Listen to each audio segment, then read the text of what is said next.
दोस्तों, आज हम आपको बताएंगे कि इस्लाम में एक पवित्र महीना आता है जिसको रमज़ान के नाम से जाना जाता है।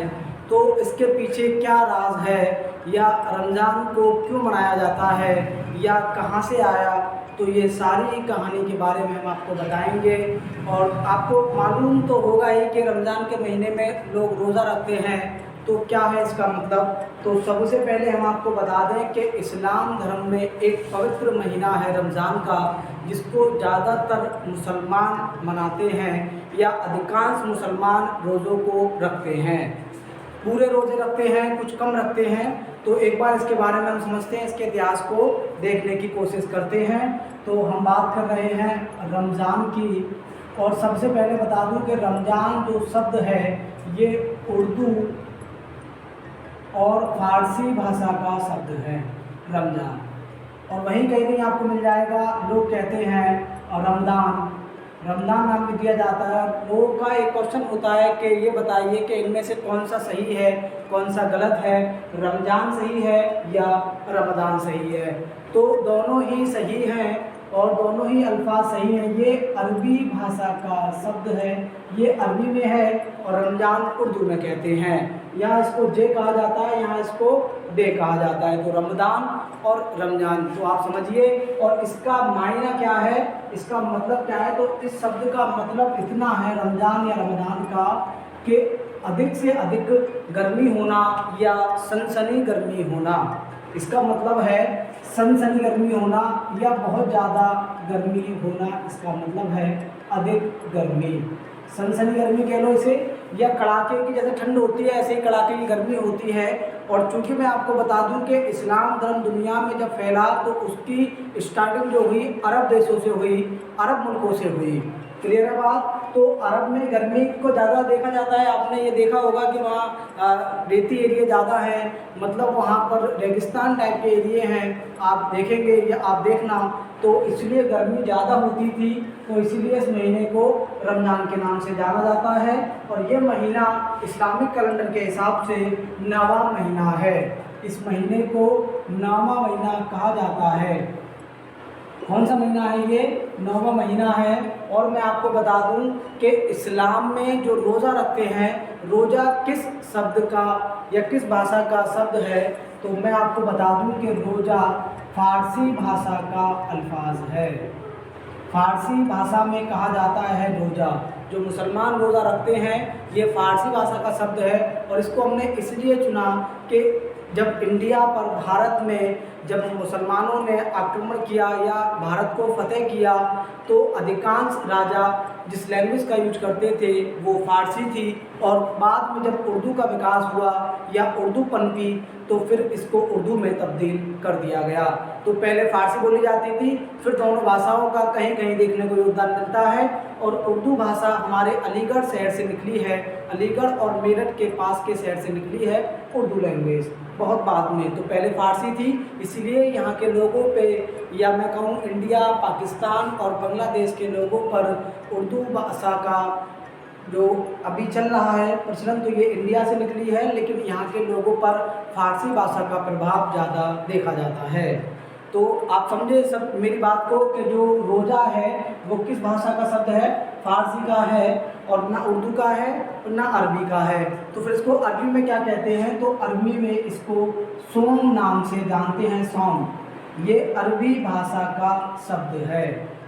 क्या नाम है? सोम। सोम का मतलब है व्रत रखना या रोज़ा रखना, या खुद अल्लाह या ईश्वर के प्रति अपनी भावनाओं को प्रकट करना, या भूखे रहना उनके लिए।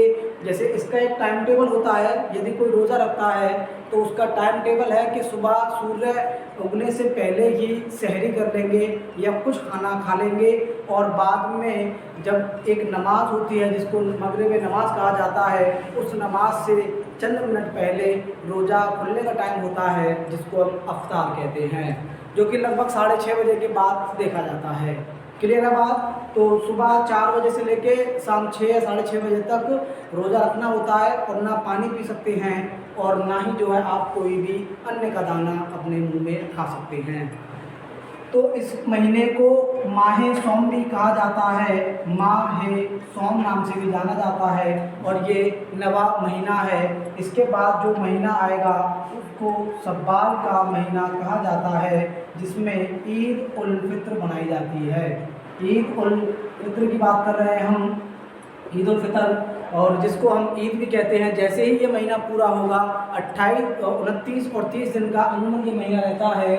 जो नवा महीना है ये 29 या 30 दिन का रहता है और इस्लामिक कैलेंडर सिर्फ चाँद के आधार पर है।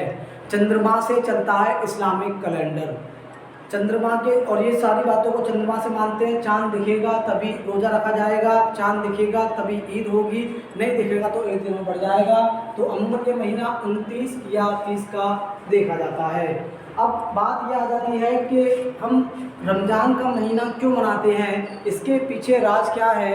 तो पैगंबर मोहम्मद सल्लल्लाहु अलैहि वसल्लम ने कहा था कि 9वें महीने में गर्मी शदीद होती है, तो कहा कि अधिकांश लोग अपने घरों पर ही रहें। तो ज़्यादातर लोग अपने घरों में ही रहते थे और फिर कहा कि आपको ये एक ऐसा अवसर मिलेगा, मौका मिलेगा, जिसमें आप ज़्यादा से ज़्यादा इबादत कर सकते हैं। तो एक ये आपको मौका भी मिलेगा, अवसर भी मिलेगा। और दूसरी बात ये है कि मुसलमानों की एक पवित्र किताब है जिसको कुरान के नाम से जानते हैं। कुरान मजीद के नाम से जिस किताब को जाना जाता है, जिस पुस्तक को जाना जाता है, उस पुस्तक को जब नाजिल हुई, ये जो पुस्तक उतर कर आई, तो वो रमज़ान के महीने में ही देखा जाता है। मतलब जब वो किताब मुकम्मल हुई, पूरी कंप्लीट हुई, तो रमज़ान के महीने में हुई। और रमज़ान के महीने में कुछ विशेष तारीखें होती हैं, उन तारीखों में वह किताब मुकम्मल होती है। तो जैसे 27वीं तारीख जिसे हम कहते हैं, जैसे इसमें 29 तारीख होती है टोटल या 30 होती हैं, तो 27वीं को माना जाता है या 25 को माना जाता है या 23 को। ऐसे करके ज़्यादातर लोगों का रुझान 27 को लेकर होता है कि 27वीं तारीख को जो है ज़्यादा मान्यताएं हैं।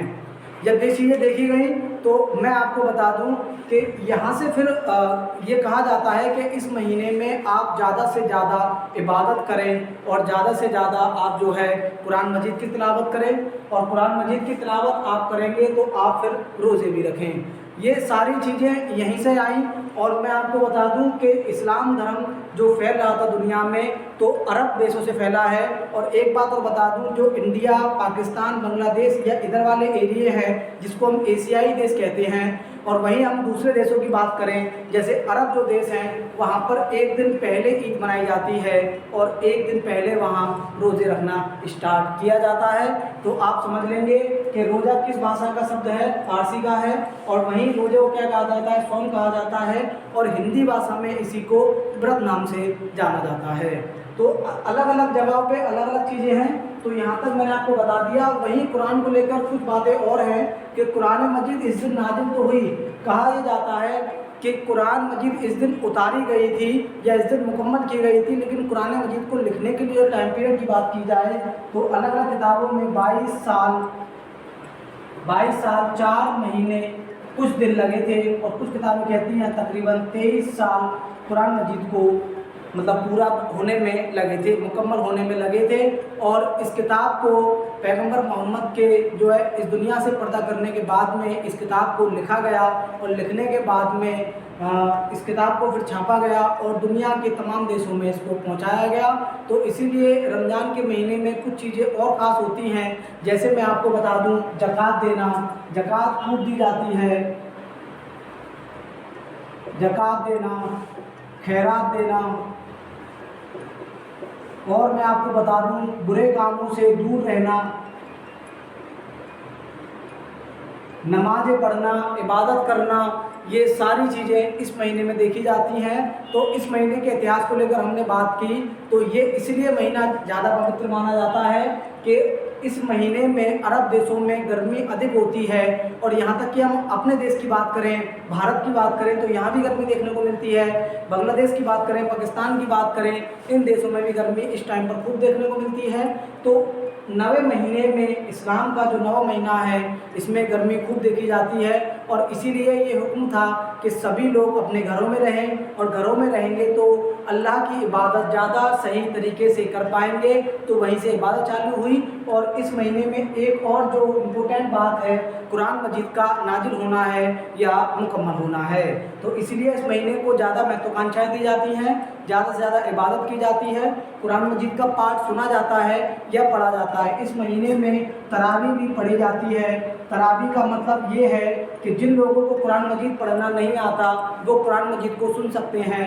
या मैं आसान भाषा में कहूँ कि जो रात के वक्त नमाज़ पढ़ी जाती है, जिसको नमाज इशा कहा जाता है, उस नमाज में ही जो है कुरान मजीद की तिलावत की जाती है। और एक टाइम पीरियड रखा जाता है कि 20 दिन या 21 दिन या 11 दिन में कुरान मजीद को मुकम्मल करना है। और जिन लोगों को कुरान मजीद पढ़ना नहीं आता वो इसको सुन सकते हैं। तो ये सारी कहानियाँ हैं। और मैं आपको बता दूं कि इस महीने की 27वीं या 25वीं या 23वीं सबको जो है लैलतुल कद्र रात मानी जाती है, जिसको हम शब-ए बारात के नाम से भी जानते हैं, शब-ए कद्र के नाम से जानते हैं। शब-ए बारात नहीं, शब-ए कद्र कहते हैं, इसे हम शब-ए कद्र नाम से जानते हैं या जिसे हम लैलतुल कद्र के नाम से जानते हैं।